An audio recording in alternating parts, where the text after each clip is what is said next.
Selamat pagi untuk kelas 11. Saat ini kita akan belajar tentang analisis produk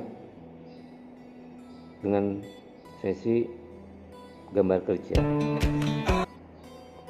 Jadi persiapan yang dilakukan pada saat melakukan analisis produk itu salah satunya adalah setelah kita membuat sketsa, kita membuat gambar kerja.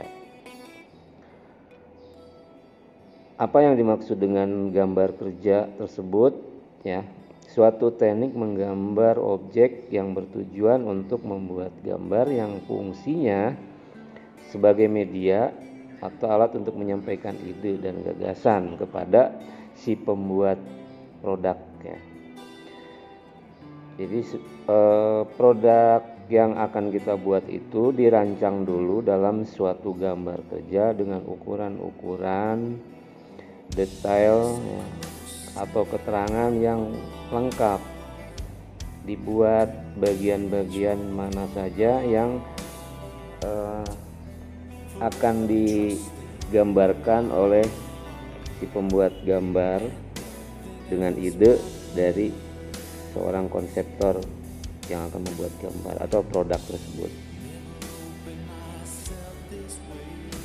Desain itu akan menjadi kurang lengkap ya, apabila tidak bisa dituangkan ke dalam gambar kerja yang detail. Ada beberapa keterangannya sehingga mudah dipahami dan dimengerti. Gambar kerja itu acuan ya untuk merealisasikan ide ke dalam bentuk fisik sebuah produk.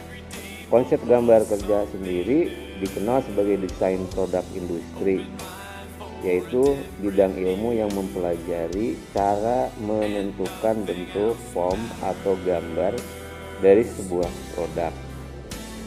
Produk manufaktur tentunya yang mengolah bentuk tersebut sedemikian rupa agar sesuai dengan keinginan ataupun kemampuan produksi di dalam suatu industri atau proses produksi yang membuatnya. Sebagai acuan untuk dilaksanakan atau dikerjakan dalam proses produksi. Gambar kerja ini harus dibuat sedemikian rupa sehingga dapat dimengerti di dalam pelaksanaan pekerjaannya.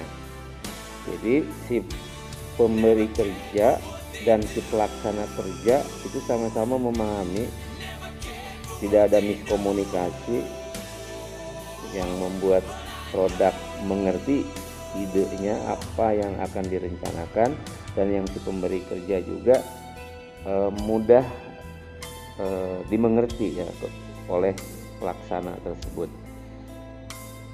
Jadi kalau manajer produksi menyampaikan gambar kerja kepada pelaksana atau operator, maka si operator ini harus bisa memahami bentuk produk apa yang akan dibuat atau proses seperti apa. Nah, fungsi gambar kerja sendiri sebagai sumber informasi memiliki makna bahwa gambar kerja harus mempunyai hubungan antara perancang dengan orang yang melaksanakan membuat gambar tersebut.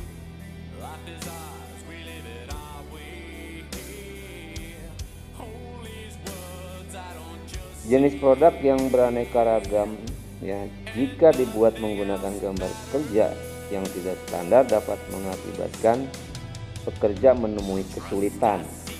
Maka gambar kerja ini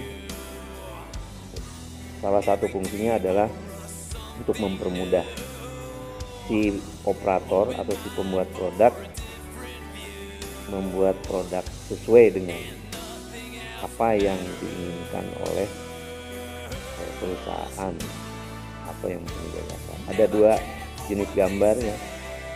Gambar dua dimensi ini menampilkan salah satu bidang permukaan dari suatu benda. Jadi bisa ditampilkan. Kemudian gambar tiga dimensi merupakan bentuk dari suatu benda, tampilannya sama dengan aslinya. terdapat ukuran-ukuran yang sangat detail. Tujuannya itu menerjemahkan gambar desain menjadi gambar terukur sehingga dapat dipahami. Fungsinya sebagai informasi, menyampaikan keterangan. Kemudian yang kedua sebagai bahan dokumentasi, penyimpan data ya. Yang ketiga menuangkan gagasan untuk pengembangan produk. Alat-alatnya kalian pasti tahu ya, seperti apa: kertas gambar, pensil, pulpen, jangka gitu ya. Nah, jangan lupa juga harus ada etiket gambar atau kepala gambar. Ini keterangan ya yang menjelaskan misalkan nama kalian, kemudian juga judul dari gambar itu apa. Ini wajib ya dibuat oleh kalian yang namanya etiket gambar. Oke, sampai ketemu lagi.